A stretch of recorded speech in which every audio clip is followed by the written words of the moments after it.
오늘 말씀은 교회, 하나님의 기쁨이 되는 곳이라고 하는 제목으로 함께 말씀을 나누고자 합니다. 한번 따라해 볼까요? 교회, 하나님의 기쁨이 되는 곳. 교회 하나님의 기쁨이 되는 곳. 한 번 더 따라하겠습니다. 교회, 하나님의 기쁨이 되는 곳. 교회 하나님의 기쁨이 되는 곳.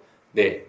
예전에 에버랜드가 되기 전 자연농원이라고 하는 이름으로 운영될 때의 일입니다. 그때 당시 간이 화장실이 곳곳에 배치가 되어져 있었는데요. 그런데 그곳에서 이제 볼일을 보기 위해 들어갔던 한 여성분이 그곳에서 반지를 잃어버리게 됩니다. 변기 속으로 빠져버린 이 반지를 어떻게 찾을 수 있을지 그 방법을 알지 못하던 이 여인은 지나가던 직원을 붙잡고 그 반지에 대해서 이야기를 합니다. 그 직원도 이야기를 들었지만 도와주고 싶지만 그것을 어떻게 도와주고 해결해야 될지 알지 못하고 어쩔 줄 몰라 하는 그런 모습을 보였다고 합니다. 그러던 그 직원이 갑자기 결심한 듯이 그 화장실로 가서 그 화장실의 정화조를 해체하였고 장갑을 끼고 나서 그 오물에 손을 넣고 그 반지를 찾기 시작했다고 합니다. 1시간 정도의 그 시간이 지났을 때에 극적으로 그 반지를 찾게 되었고 그 반지를 찾은 그 기쁨에 그 여인이 너무나도 즐거워하였다는 것이죠.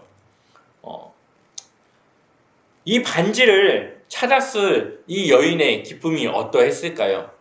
아마 굉장히 말로 이루 말할 수 없었을 것입니다. 그 반지는 가격이 비싸기도 했지만 특별히 그 반지는 부모님께서 물려주신 아주 소중한 가치를 지닌 반지였기 때문이었죠. 이 여인은 그 반지의 그 값이 비싸기 때문이 아니라 그 반지가 지니고 있는 그 의미가 남달랐기 때문에 더 그 반지를 찾고 싶어 했을 것입니다. 결국 이 반지를 찾게 되었고 비록 오물로 범벅이 된 반지였지만 그 여인은 아랑곳하지 않고 그 반지를 찾은 기쁨에 사로잡히게 되었습니다. 왜냐하면 반지에 묻은 오물은 씻어내면 되기 때문이죠. 저는 이 글을 기사로 몇 년 전에 보면서 한 가지 은혜를 깨닫게 됩니다. 반지 하나도 잃어버렸다가 다시 찾은 그 기쁨이 매우 큰데 하물며 잃어버린 사람을 찾았을 때의 기쁨은 어떠할까요? 하나님은 사람을 찾고 있다고 말씀에서 이야기하고 있습니다. 하나님께서 잃어버린 사람을 찾고 있습니다. 그 사람은 의로운 사람, 똑똑한 사람, 능력이 많은 사람이 아니라 죄인, 그리고 절박한 심정의 사람, 어려움 가운데 누군가의 도움이 필요한 사람, 하나님의 자비와 긍휼함을 통하여서 그 어려움을 해결해야 되는 그 사람들을 하나님께서는 찾고 계시다는 겁니다. 하나님께서는 이러한 한 사람을 찾았을 때의 그 기쁨이 너무나도 크다라고 오늘 말씀을 통해서 이야기를 하고 있죠. 오늘 본문의 말씀이 들어있는 누가복음 15장의 말씀에는 세 가지 비유가 들어 있습니다. 첫 번째는 잃은 양에 대한 비유입니다. 한 목자가 100마리의 양을 데리고 치고 있는데 그 중에 한 마리의 양을 잃어버리게 됩니다. 그러자 이 목자는 99마리의 양을 내버려 두고 그 한 마리를 찾기 위해 길을 나섭니다. 그리고 그 양을 들쳐매고 돌아오는 이 목자는 그 기쁨을 이웃을 불러 또 친구를 불러 함께 나누는 모습을 보게 됩니다. 그래서 누가복음 15장 6절에는 이렇게 나와 있습니다. 집에 와서 그 벗과 이웃을 불러 모으고 말하되 나와 함께 즐기자 나의 잃은 양을 찾아내었노라 하니라. 아멘. 그 기쁨을 주체할 수 없어 이웃과 친구들을 불러 함께 즐기는 것이죠. 그리고 두 번째 비유에서는 한 여인이 드라크마 동전 한 개를 잃어버리게 됩니다. 그때 당시 드라크마라고 하는 동전 하나가 하루 품삯, 그러니까 하루 일당에 해당되는 금액이었습니다. 지금으로 치자면 한 10만 원 정도 된다라고 볼 수 있겠죠. 근데 이 여인이 이 10개 중에 하나의 동전을 잃어버리게 되는데 그 동전을 잃어버렸을 때에 그것을 찾기 위해서 자신의 것을 헌신하고 하는 그 노력을 아끼지 않습니다. 말씀을 보게 되면은 그 여인은 집에 불을 켰고 또 집을 쓸었고 그 동전을 찾을 때까지 부지런히 그 수고를 아끼지 않았음을 보여주고 있습니다. 그리고 이 여인도 그것을 찾아냈을 때의 그 기쁨을 이웃과 벗을 불러 함께 나눕니다. 15장 9절 말씀을 함께 읽어보겠습니다. 또 찾아낸즉 벗과 이웃을 불러 모으고 말하되 나와 함께 즐기자 이른 드라크마를 찾아내었노라 하리라. 아멘. 그 기쁨이 얼마나 컸는지 이웃들과 함께 그 기쁨을 나누는 것을 보게 됩니다. 예수님은 이 비유를 통하여서 한 영혼, 예수님을 하나님을 알지 못하는 한 영혼이 하나님의 자녀로 돌아왔을 때의 그 기쁨이 얼마나 큰지를 우리에게 이야기하고 계신 겁니다. 또한 세 번째 비유가 오늘 우리가 함께 읽었던 15장 11절에서 또 그 이후의 말씀까지의 내용인데 그 말씀은 특별히 누가복음에만 기록되어져 있는 말씀입니다.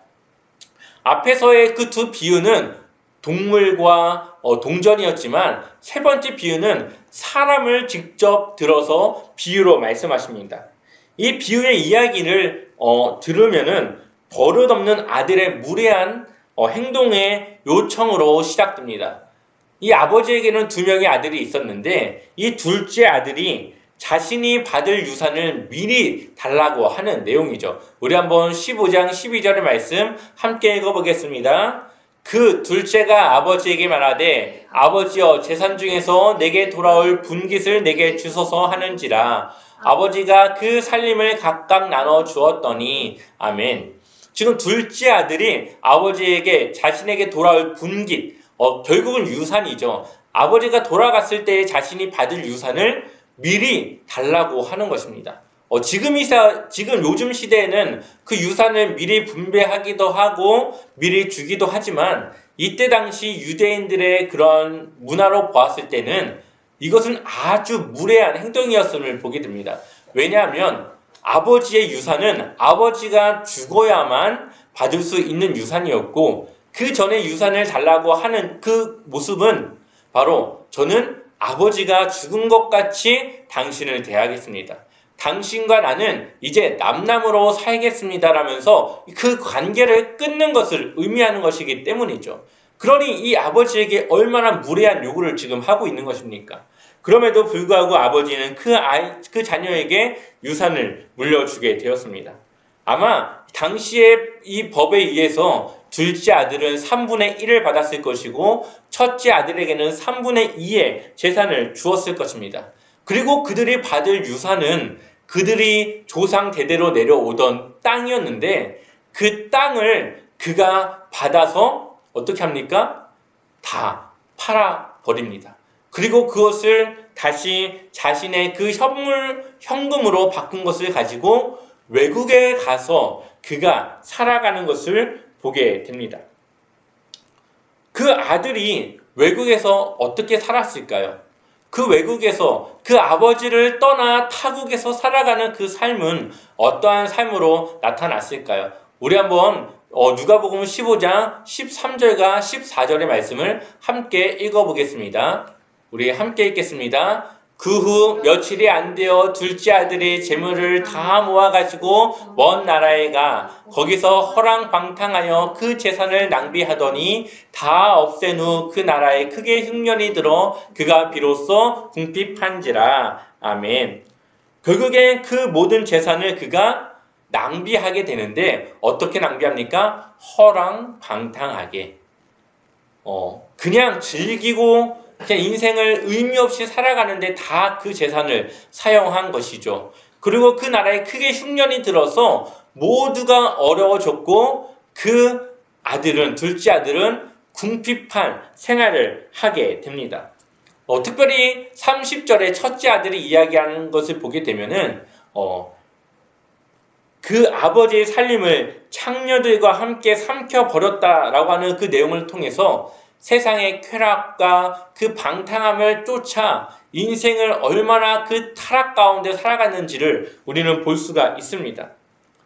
결국은 이 둘째 아들은 외국에서 누구 하나 의지할 수 없었고 또 자신의 그 삶을 회복할 수 없게 되어지자 결국은 그가 돼지를 치는 일을 하게 됩니다. 유대인들에게 있어서 이 돼지는 부정한 동물이기 때문에 돼지를 치는 일은 금기시하는 일이었습니다. 그럼에도 불구하고 이 아들이 돼지를 쳤다고 하는 것은 그의 생활이 아주 막막했고 아주 밑바닥까지 떨어져서 도저히 그 일이 아니고서는 그 생명을 유지할 수 없는 그러한 아주 절박한 상황에 처해 있다고 하는 것을 말씀은 보여주고 있는 것이죠. 그는 먹을 것이 없어 그 돼지가 먹는 쥐염 열매, 사람은 먹지 않는 돼지가 먹는 그 먹이를 먹어가면서 그 생활을 하게 됩니다. 그런데 결국에는 그것조차 먹지 못하게 되어지는 현실에 그가 닥치게 되어지죠. 외국에 올 때에는, 외국으로 떠날 때에는 부자였습니다. 그 재산이 떨어지지 않을 것 같았고 그 돈 때문에 떵떵거리며 세상을 호령하며 살아갔습니다. 그에게는 친구들도 있었을 것이고 그를 따르는 많은 사람들도 있었을 것입니다. 그런데 그 돈이 없어지자 친구들도 없어졌고 그를 따르던 사람들도 없어지게 됩니다. 그리고 그 아들은 비로소 그때 누구를 생각하게 됩니까? 아버지를 생각하게 되어지죠. 저는 여기서 이 시가 생각났습니다. 내려갈 때 보았네, 올라갈 때 보지 못한 그 꽃. 고은 시인이 썬 그 꽃이라고 하는 제목의 시입니다. 한번 다시 우리 같이 읽어볼까요? 함께 읽어보겠습니다. 내려갈 때 보았네, 올라갈 때 보지 못한 그 꽃. 올라갈 때는 보이지 않았죠. 올라갈 때는 앞에 있는 목적만 봤고 내가 해야 될 성공만 봤고 내가 이루게 될 앞으로의 그 높은 위치만 보았습니다. 그래서 주변의 것을 보지 못한 것이죠. 가족을 돌보지 못했고 친구와 함께하지 못했고 부모를 챙기지 못했고 자녀를 챙기지 못했고 위로 올라가는 목적 때문에 나의 주변의 것을 못 보고 살아갔는데 이제는 하염없이 떨어지는 그 내리막길의 제2의 삶 속에서 그가 드디어 보게 되는 것이죠. 가족을 보게 되고 친구를 보게 되고 부모를 보게 되고 무엇이 진짜 소중한 것인지 무엇이 행복인지 무엇이 내가 지켜야 될 것들인지 우리의 일상을 어떻게 살아가야 의미가 있는 삶인지를 내려갈 때 인생의 그 내리막길에서 볼 수 있다라고 하는 그 의미를 담고 있는 시입니다. 여기서 말하는 그 꽃이라고 하는 것은 아마 사람들마다 다 다를 것입니다. 그 꽃이 무엇을 의미하는지 사람들마다 다 다를 것이지만 그 꽃이 보이는 그 시점은 바로 밑바닥을 내려가는 그 인생을 살아갈 때 그것이 보이기 시작한다고 하는 것이죠. 그리고 그 둘째 아들, 집을 떠난 그 둘째 아들은 인생의 그 끝에서 비로소 아버지를 자신이 그렇게 안락함을 누리며 살아갈 수 있게 해준 그 아버지의 소중함을 깨닫게 됩니다. 우리 한번 누가복음 15장 18절 19절 말씀 함께 읽어보겠습니다. 내가 일어나 아버지께 가서 이르기를 아버지 내가 하늘과 아버지께 죄를 지었사오니 지금부터는 아버지의 아들이라 일컬음을 감당하지 못하겠나이다. 나를 품꾼의 하나로 보소서 하리라 하고 아멘. 지금 탕자 이 둘째 아들이 무엇을 결심합니까? 이제는 내가 아버지께도 죄를 지었고 하늘에 계신 하나님께도 죄를 지었는데 그 죄 때문에 이제는 내가 아버지의 아들이 아니라 내가 아버지의 종으로서 살아가겠습니다 라고 말해야겠다라고 그가 결심하고 길을 떠나게 되는 것이죠. 아버지를 찾아 그 길을 떠나게 됩니다. 그렇게 그 결심을 통하여서 아버지를 향해 나아갑니다. 아들을 맞이하는 아버지의 태도는 어떠했을까요? 자신의 그 재산을 다 팔아서 또 자신과의 연을 끊고 나간 그 아들을 맞이하는 그 아버지의 모습, 만약 여러분들의 자녀가 그러했다면 어떻게 그 아들을 대하겠습니까? 오늘 말씀을 통해서 보게 되면은 그 아버지의 모습이 참 인상이 깊습니다. 우리 한번 20절 말씀, 누가복음 15장 20절 말씀 함께 읽어보겠습니다. 이에 일어나서 아버지께로 돌아가니라. 아직도 거리가 먼데 아버지가 그를 보고 측은히 여겨 달려가 목을 안고 입을 맞추니. 아멘. 저는 이 잃어버린 이 아들에 대한 이 비유의 말씀에서 바로 이 15장 20절의 말씀이 가장 하이라이트, 가장 우리에게 보여주고자 하는 모습이 아닌가라고 생각을 합니다. 저는 이 부분에서 세 가지의 그 아버지의 모습을 보게 되는데요. 첫 번째는 아직도 거리가 먼데, 아직도 거리가 먼데 아버지가 그를 보고 라고 말을 하고 있죠. 결국은 아버지는 매일매일 그 아들을 기다렸다는 것입니다. 그리고 그 아들이 언제 올지 모르지만 언젠가는 돌아올 것을 믿고 그 아들을 기다렸습니다. 그렇기 때문에 거리가 멀지만 그가 아들인지 누군지 다른 사람들은 알아보지 못하지만 그 아버지는 거리가 먼 그 상태에서도 그 아들을 보고 그를 측은히 여겨 달려갈 수가 있는 것이죠. 그 아버지는 그 아들을 향해 먼저 달려갔습니다. 그리고 그를 측은히 여겼습니다. 오히려 아들이 아버지께 달려와서 잘못했다고 빌어야 되는데 그 아버지는 이미 그 마음에 화가 있는지 없는지도 모를 정도로 무슨 일이 있었는지도 모를 정도로 평상시와 같이 그 아들을 측은히 여겨 그에게 달려가게 되어지는 것이죠.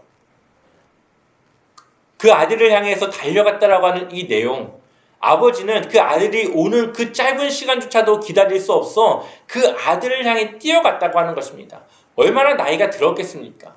힘들고 그 몸이 불편한 그 육체를 이끌고 달려갔다고 하는 그 모습은 그 아버지의 마음이 굉장히 기쁘고 굉장히 그 아들을 하루빨리 조금이라도 더 빨리 보고 싶은 그 마음이 컸다라는 것을 보여주게 됩니다. 그리고 세 번째 마지막으로 목을 안고 입을 맞추었습니다. 그 아들의 모습이 얼마나 더러웠을까요? 씻지 못했고 먹지 못했고 그 옷이 누더기로 아마 심한 악취가 났을 것인데 그 아들의 목을 안았고 입을 맞춥니다.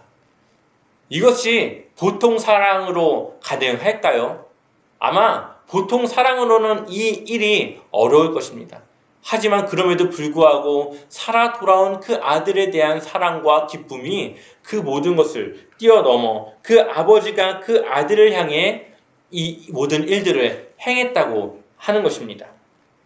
아버지는 살아 돌아온 아들을 위해서 잔치를 베풉니다.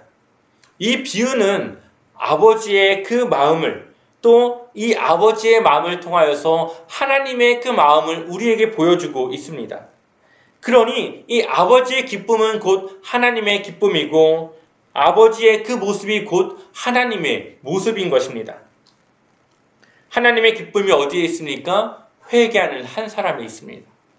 하나님의 기쁨은 세상 가운데 방탕하며 살아가면서 그 자신의 힘을 더 이상 의지할 수 없어 자신을 위로하고 도와줄 누군가를 찾다가 하나님을 찾아온 회개하는 그 한 사람을 통하여서 그 기쁨이 크다라고 우리에게 이야기하는 것입니다. 아들을 만난 그 아버지가 그 아들에게 과거를 묻지 않습니다. 내가 너에게 준 모든 재산을 어떻게 사용했느냐 그 사용 내역을 묻지 않습니다. 너가 나에게 잘못했는데 너가 나에게 먼저 사과해라, 용서를 해라 이렇게 말하지 않습니다. 그냥 아들이 살아 돌아온 것만으로도 그 아버지는 기뻤고 그 아들을 위해서 기쁨을 누리며 잔치를 베푸는 것이죠. 왜냐하면 예수님이 이 세상에 인간의 모습으로 오신 이유는 바로 죄인을 사랑하기 때문에 그 죄인을 향하여서 그 은혜를 베푸시기 위해서 이 세상에 오셨다라는 것입니다. 우리 한번 로마서 5장 8절의 말씀을 같이 읽어보겠습니다. 함께 읽겠습니다. 우리가 아직 죄인 되었을 때에 그리스도께서 우리를 위하여 죽으심으로 하나님께서 우리에 대한 자기의 사랑을 확증하셨느니라. 아멘.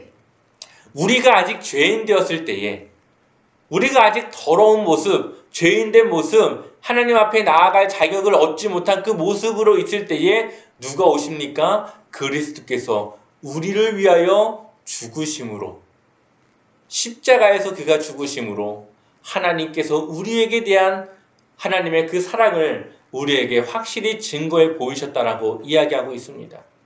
우리는 사랑받을 자격이 없었고 하나님의 자녀가 될 자격이 없었지만, 그러한 자격 없는 우리를 위해서 예수님이 인간의 모습으로 오셨고 우리의 그 자격을 회복시키기 위해서 십자가에서 죽으심으로 하나님께서 우리를 향한 사랑을 보여주셨을 뿐만 아니라 우리를 하나님의 자녀로 삼아주셨다라는 것입니다. 이것이 바로 복음이고 하나님께서 우리에게 베푸신 은혜이고 자비이고 긍휼입니다. 그러니 예수님의 사랑은 하나님의 은혜가 필요한 죄인들을 향한 것이죠. 우리와 같이 그 죄를 어디서 해결받을 수 없는 그 사람들에게 그 죄를 해결할 방법을 주시기 위해서 이 땅에 오셨습니다. 예수님의 사역을 보게 되면은, 예수님이 사역을 하셨을 당시의 사역을 보게 되면은 매국노, 나라를 팔아먹은 자들과 같은 그 세리들과 친구가 되어 주셨고, 병든 자들의 그 병을 고쳐주셨고, 또 죄인들과 함께 식사하면서 그들의 친구가 되어주셨다는 것을 보게 됩니다. 예수님의 사역의 초점은 예수님의 사랑과 긍휼과 자비가 필요한 자들에게 그들의 친구가 되어주셨다는 것이죠. 그러니 자신을 죄인이라고 생각하지 않는다면 하나님의 은혜를 깨달을 수 없는 것입니다. 내가 죄인임을 깨닫고 하나님의 은혜와 사랑을, 그 필요를 느껴야지만 우리가 하나님의 자녀로서 그 은혜를 누리고 그 복음의 그 능력을 우리가 경험할 수 있게 되는 것입니다. 둘째 아들은 바로 그 아버지의 은혜를 깨닫고 그 아버지의 은혜를 기억하고 생각하게 되었습니다. 그 내려막길을 내려오다 보니까 아버지가 얼마나 소중한 사람이었는지를 그가 깨닫게 되었다는 것이죠. 그래서 어려움에 처하고 힘들 때 구원의 은혜를 경험하는 경우가 많습니다. 인생의 내려막길에서 예수님을 만나는 사람들이 많습니다. 인생에 피할 수 없는 고난을 맞이했을 때에 하나님의 자녀로 돌아오는 사람들이 많습니다. 내 힘으로 할 수 없는 문제와 고난의 벽을 만날 때에 하나님을 찾게 되고 하나님을 만나게 됩니다. 우리는 인생의 내리막길에서 그리스도의 그 사랑을 누릴 수 있는 것이죠. 그렇기 때문에 때로는 우리에게 닥쳐오는 고난과 그 어려움은 하나님께서 우리에게 베푸시는 은혜이고 사랑이기도 한 것입니다. 바로 여기에 교회의 존재 이유가 있습니다. 교회는 하나님의 기쁨이 되어야 하는 것입니다. 그리고 그 기쁨은 한 사람이 회개하고 하나님의 자녀가 되었을 때 하나님께서 누리는 기쁨인 것이죠. 그러니 교회가 한 사람을 전도하고 그 한 사람을 하나님의 자녀로 바꾸어 주었을 때에 그때 그것이 하나님의 기쁨이 될 수 있는 것입니다. 결국 교회는 복음을 전해야 하는 것이고 또 그 복음을 전할 제자를 키워내야 하는 것입니다.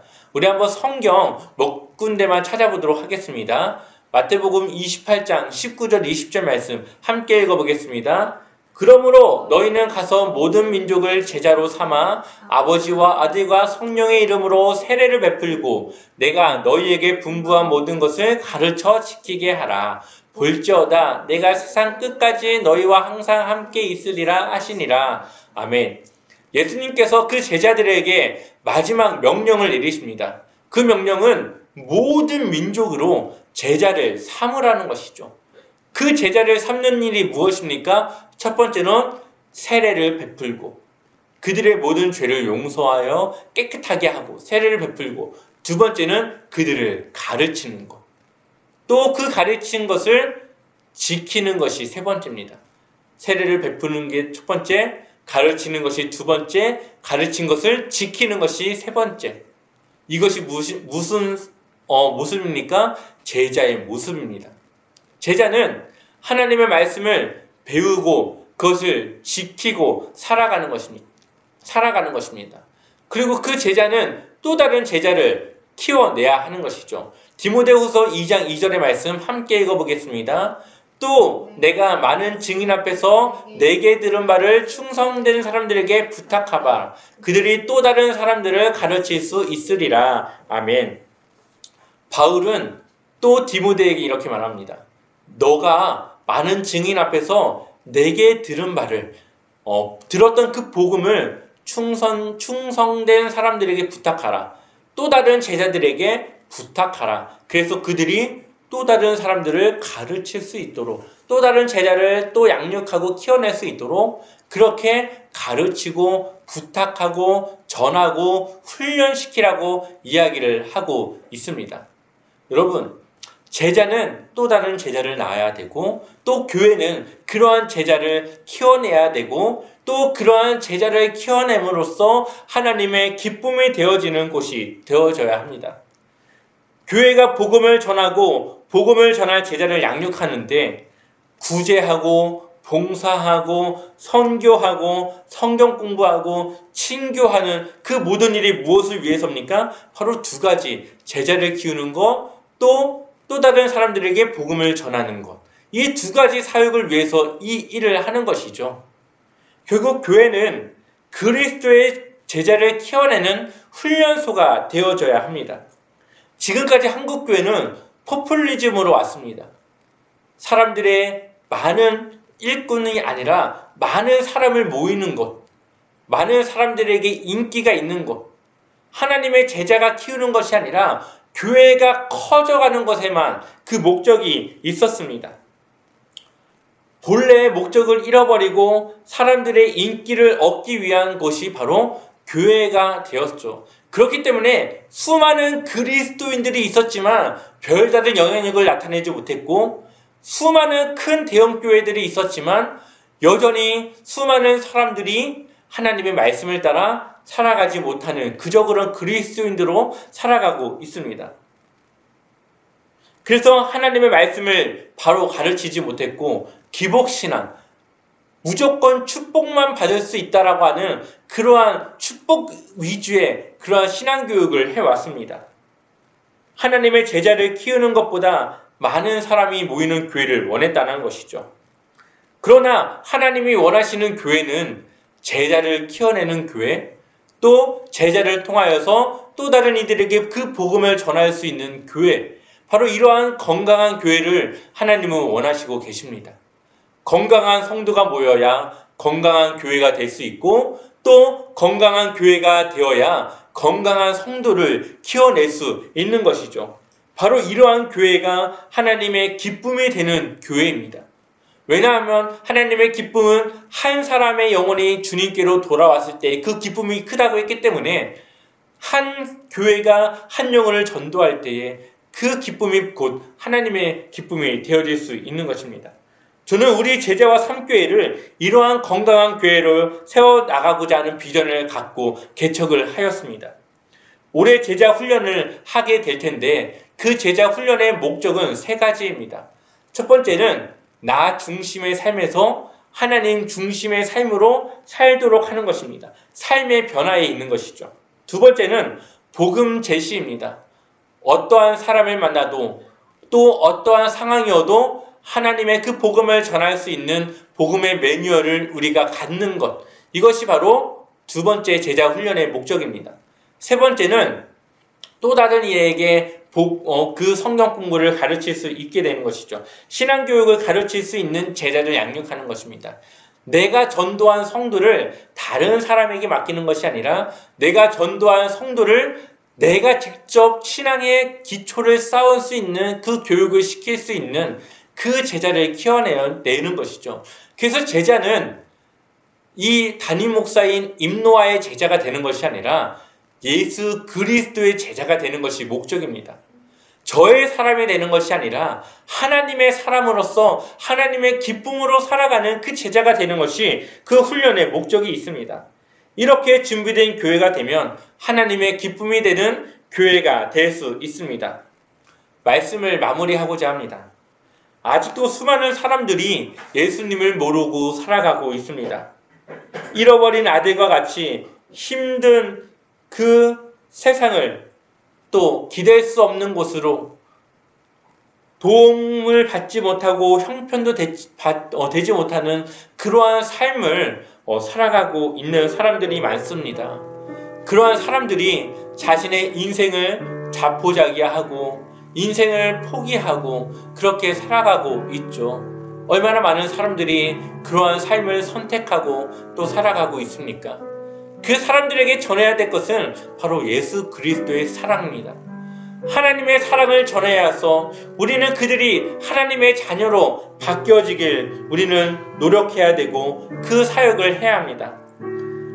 아마도 이 시대에 예수님이 살아가고 있었다면 바로 그러한 사람들의 친구가 되어졌을 것입니다.